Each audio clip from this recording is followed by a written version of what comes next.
So hello, hi guys, yan good morning, nandito po kami sa may Lingayen Baywalk at naglalakad ang aking anak. Pinasyal siya namin dahil matagal kaming din nakapasyal dahil sa baha, sa bagyo at kung ano pa mang dumating sa atin. At nandito pa rin tayo ngayon, alive and kicking.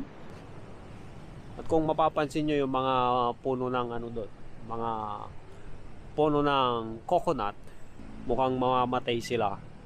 Based on my experience dun sa amin, mukhang mamamatayan kasi nababad sila sa may salt water. Salt water?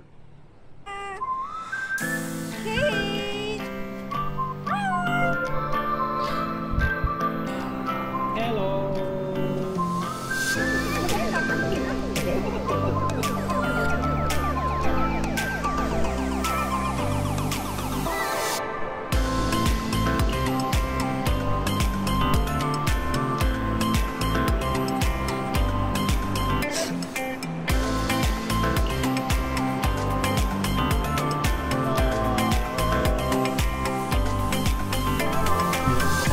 Ini si Makigatas.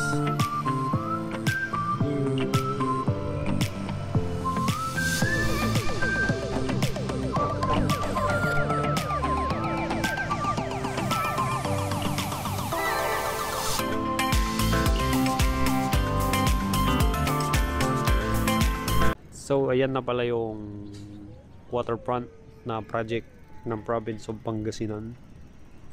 Ano? Malapit na siyang masumpal. Tapos marami na siyang bato-bato dyan sa may pirg-pirg nyo. Tapos doon meron pang nagkukukot.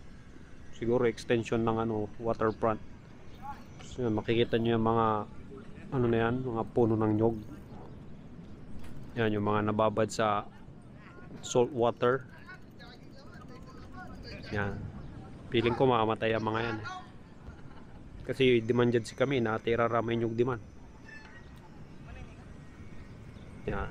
So, yan, uyan na. Tapos na namin pasyal yung aming baby.